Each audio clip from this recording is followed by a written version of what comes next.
It was a hot summer day in July 1967. Race relations in Detroit had never been worse. People could feel something in the air, like a match was about to be struck. At 15, Maurice Wilson remembers seeing lots of smoke. Suddenly, his neighborhood became a war zone. A lot of boom, boom, boom. He says tanks were rolling down the highway, making their way towards his home. Wilson said his parents were scared. As a teenager, it was exciting for him, but it felt like they were being attacked. Instead of watching it on, the Vietnam War, we was having it right in our backyard. In 1967, there were race riots all across the United States. This one started after the police force raided an unlicensed after-hours bar that was frequented by the black community. What followed was 5 days of warfare between the predominantly white police force and the majority black residents. As a rookie police officer working in Detroit, Isaiah McKinnon was one of the few African Americans on the force. He says he got a call at 6 in the morning telling him there was a riot. McKinnon didn't believe it. But when he got to the scene, he remembers people breaking into stores and looting. You can only arrest so many people. So you'd go and you'd lock up X number of people, and as you would leave, people would go back into the in the stores. It was almost comical. After 18 hours of work, McKinnon was driving his 1965 Mustang home. He was still wearing his uniform when he was pulled over by 2 white cops.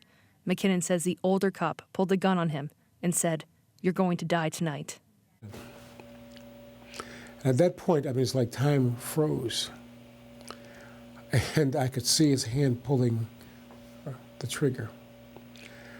And I dove back into my car as they started shooting. McKinnon was able to get away, but the 2 officers continued to shoot at him. He says the incident shows how ugly the race relations were back in 1967. Meanwhile, just across the river in Windsor, Ontario, people pulled up lawn chairs across the riverfront to watch Detroit burn.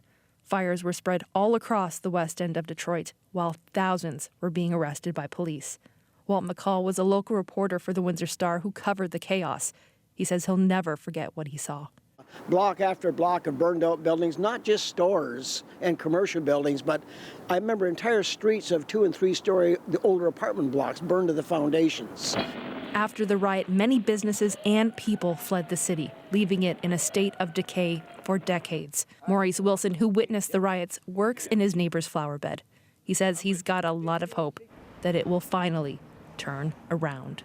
I'm glad it's coming back to where this was from last year, year before. The deterioration, the remodeling, the fixing up the houses. It ain't they're not setting fires anymore. Detroit's come a long way since the riots of 1967. Wilson tells me he'll continue to keep his neighborhood looking good while the homes around him slowly become habitable again. Stacey Janzer, CBC News, Windsor.